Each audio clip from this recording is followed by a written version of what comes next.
We're building the Disneyland Railroad as a simulator. On the last update I made back in December, I mentioned that all this starts with the original game that Preston created back in 2017. It's an amazing simulator that accurately models realistic locomotive boiler operation, and it includes a bit of the sights and sounds of Disneyland from 1955 and 1957. But for almost a year, we've been working together on a complete upgrade to the game that will blow your mind. You guys had a lot of comments, questions, and advice for me, so I wanted to respond to those in this update, as well as show you what I've been working on since then. For those who are new, this sim we're working on is going to be made for Unreal Engine 5 and will feature high-quality graphics. While the original game featured 3 maps, Disneyland 1955, Disneyland 1957, and a ranch for running the trains around, this new game will feature at least 4 maps. The ranch will be upgraded to include varying terrain, including canyons, trestle bridges, and rivers, to add to the scenic beauty that you can't quite get from Disneyland itself. The other 3 maps will be Disneyland in 1955 as it looked on its opening day, then there will be Disneyland 1959 as it appeared with many upgrades and e-ticket attractions like the Matterhorn, monorail, submarines, and Grand Canyon diorama. And then there will be Disneyland 1967, which will feature major track realignments for things like New Orleans Square, New Tomorrowland, and the Primeval World diorama, and a pass-through of the facade of It's a Small World. Those are the basic maps we plan to have, but there is a possibility that we'll continue on with a map for each decade. We've been asked if we'll also have Disneyland in the present day, and that is very much a possibility. However, that will be several years away from now. For the most part, it's just Preston and me who are building this game in 3D. Thankfully, after I published the first update back in December, Preston was contacted by someone who owns a 3D modeling company, and they've offered to build maybe 3 or 4 structures for the game, and so they're currently helping to do that, and we'll talk more about that in a future update once we see what they've come up with. That being said, I'm volunteering my time for this game because I really want to see this upgrade. I'm not being paid for it, and we can't offer to pay anyone else to help us, but if you are someone who does sound design, or you can build landscapes in Unreal Engine 5, or you are experienced at putting textures on Blender models and you want to help us out, please reach out and contact us because I can easily build these 3D models in Blender, but the other software like Unreal Engine 5 and Substance have huge learning curves for me. On that note, remember in the last update, I mentioned that I hadn't installed things like nuts and bolts on the passenger cars because I was constantly worried about how many polygons each model had, and if I had put too many, then it could blow up people's computers. Well, apparently I had been worrying about that for no reason, because I was told that Unreal Engine 5 is very good at only rendering models that are on screen, and not necessarily everything on the map at once. This saves on graphics processing, and also there are other ways to bake high poly models into lower poly final versions. These are all things I don't know much about, but I'll leave that up to Preston. He told me that I can put more detail into the models, and so I did. Here you can see the gondola car with nuts and bolts added, as well as a rudimentary example of the brake linkages underneath the car. This will help to give the car a more realistic profile. Next is the cattle car, which also has nuts and bolts in the places accurately depicted in historic photographs. Brake systems were added underneath the car too. Then the last car on the freight train is the caboose. There wasn't too much I had to add, but again, the brake linkages were put underneath. For the Retlaw 1 passenger train, I reconfigured the brake system to fit underneath the larger shape of each car.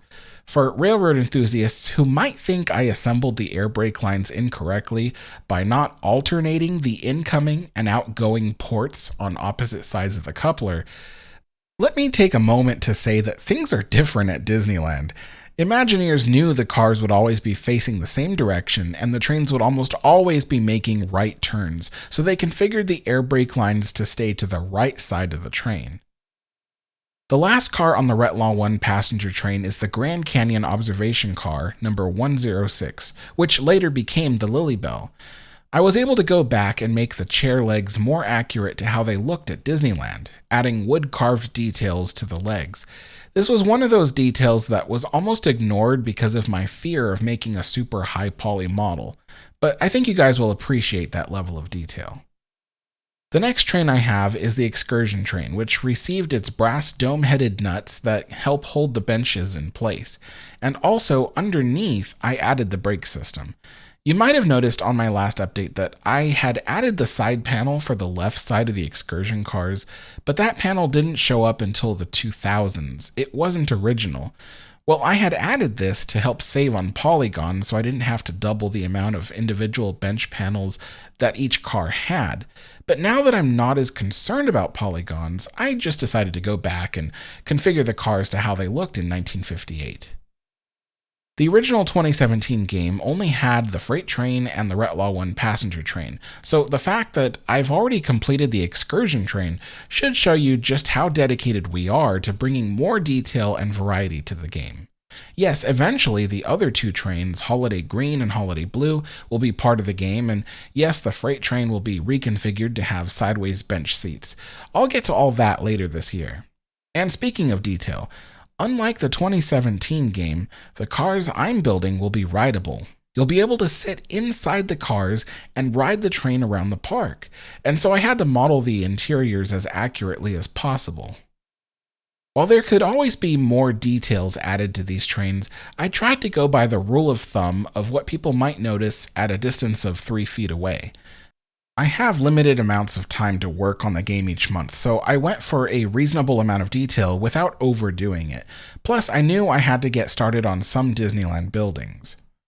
I started with the original 1955 roundhouse, using the old model from the 2017 game as a reference, but I was dragging my feet on it. I knew I really wanted to start with something from inside the park first, so I chose the easiest buildings I could think of, the twin Tomorrowland buildings.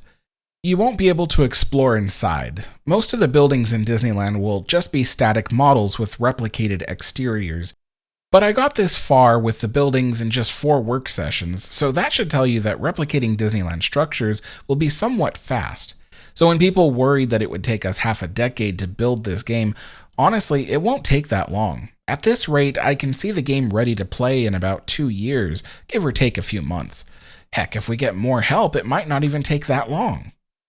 Now, I must reiterate something I talked about in the last update. You see, in the 2017 game, if you decided to float around the park to explore it, you'd see that the buildings closest to the track have the most detail, while the buildings farther away have minimal detail. Many buildings outright don't exist at all. The center of the park was rather empty and barren. This was due to the limitations of time and energy that Preston had with the original game, but now that I'm helping, I've offered to not only replicate every building in the park, but to give them a decent amount of detail. And this is the level of quality that you'll see of the models towards the center of the park. And as for the buildings closer to the railroad, they'll receive even more detail. There will be some buildings in the park that you will be able to walk inside and explore, such as the different train stations, including Main Street Station. And I plan to include a few more buildings here and there that you can explore inside, but I can't make every building explorable because the main goal of the game is the trains. Walking inside a few buildings is just a bonus for people who want to see what the park looked like during these various periods of time. Some people have asked if we plan to branch out to recreating certain rides like the monorails, something that you can ride besides the Disneyland Railroad. Right now, the official answer is no. This game is only about the Disneyland Railroad, but that being said, there are certain attractions like the Mark Twain Riverboat that might be a possibility, because I have to fully build out the Mark Twain anyway. Even in the 2017 game, it actually goes around the rivers of America. Since I have to build the Mark Twain anyway, and Preston will have to program it to go around the river, there might not be much reason to stop players from just getting on the boat and riding it around. So why not, Why not let people ride the Mark Twain? Someone asked about riding the monorails. Well, I wouldn't expect anything. The monorails will prove to be quite a challenge to make them rideable. So don't expect it to happen, but again, you never know. In the last update, I said that the new game will not have NPCs who walk around the park or wait at the train stations, but since then, Preston has told me that he is interested in having NPCs that can walk around the park and wait at the stations. He even plans to have them load onto the trains to visually represent the weight load you have to pull. And of course, it won't be the same number of people on every leg of the journey. People will get off at stations and get on in others, and you never know if you'll have to pull anything from an empty train to a full one. Having NPCs, a fully built out park, and the time and weather engine will really help to make the new game feel special. Someone asked if we plan to expand the game to include other Disney railroads, and unfortunately we don't plan to. It's going to take us a long time just to build this game, so it's simply too early to know when the game will be completed. But I don't see us doing that for other Disney railroads, and frankly, Preston and I are only interested in replicating the original Disneyland Railroad. When it comes to the locomotives, we will definitely have the CK Holiday number 1 and EP Ripley number 2, just like the 2017 sim. We can't promise that there will be any other engines because we would need unrestricted access to the real-life locomotives in order to take measurements, record audio for the various pieces of equipment, and to speak to railroad engineers about the nuances of operating those other locomotives. Preston did his research on CK Holiday and EP Ripley many years ago, and he was able to get those measurements, record those sounds, and ask those questions about the operation. That's why he was able to accurately recreate those engines. But there's no guarantee that we can do that for the other 3 engines. Preston did say that he wants all 5 engines in the game eventually, but just bear in mind that the game might release with only 2 engines at first. The engines in this game aren't just being replicated visually, their behavior is being replicated as well. Talk to any steam locomotive engineer and they will tell you that steam locomotives have their own personalities. They behave in certain ways that another engine of the same make and model might not. And the Disneyland locomotives are no different. There are nuances to their operation, and that would be difficult to replicate without first-hand knowledge. Everything about this game is going to be dedicated to accurate boiler operation. Everything is about the physics and thermodynamics of steam power. If there is too much sediment in the boiler water, it will create foam within the boiler that can be heard as a hiss when you pull on the whistle, and if you don't perform a blowdown, the foam will carry water into the cylinders and you can damage them. Or let's say you accidentally pull too hard on the throttle and the wheels slip. The chuffing of the steam cylinders moving so rapidly could cause excessive draft through the firebox that can actually blow out the fire.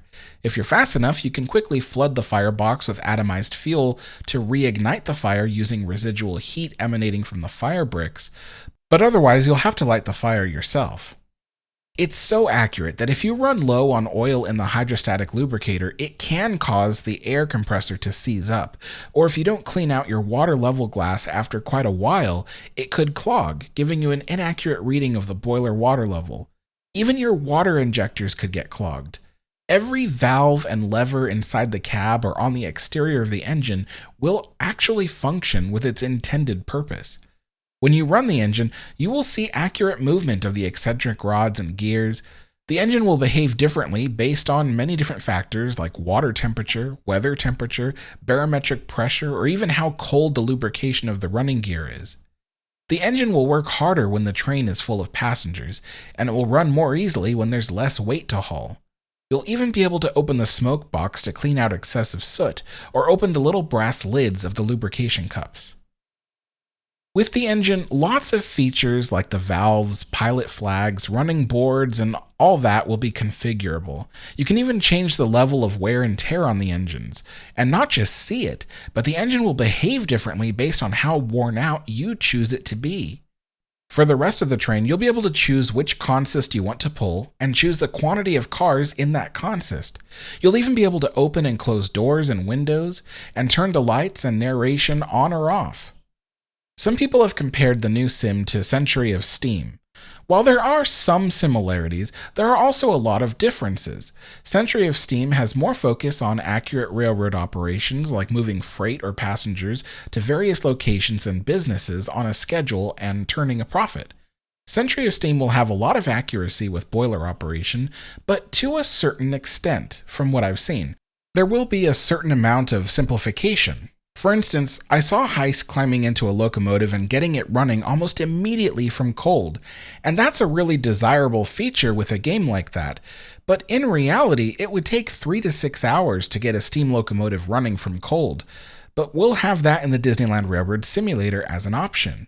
You'll be able to choose to do all the tedious work of cold starting a locomotive with no boiler pressure and spend hours doing so. With the Disneyland Railroad Simulator, the focus is mainly on boiler operation. You can use the color and intensity of the flame shining on the metal of the floor to determine if you have the right amount of fuel and oxygen mixing. You can look out the window and see the color and opacity of the smoke coming out of the stack and determine if you are burning fuel cleanly or are flooding the firebox with too much. That might be something that Century of Steam will be able to do. I'm actually not fully sure, but the Disneyland Railroad Simulator will also put great focus on graphics. Some folks have asked if there will be any goals or rewards used in the game, and basically no, the goal is to run the trains correctly. It'll have conductor calls and cab signals, and there'll be block lights to maintain proper dispatching, and you'll have to try not to run into the train ahead of you. Of course, you can also choose to do the opposite of all of that. It's up to you. And with each new Disneyland map, those goals will become more challenging since over the years, Disneyland added more trains to its fleet, more blocks, more grade changes, and it even sees extremely high passenger demand. There are also areas of the park where you need to maintain certain speeds, like when going through the dioramas. So running the trains right is the goal.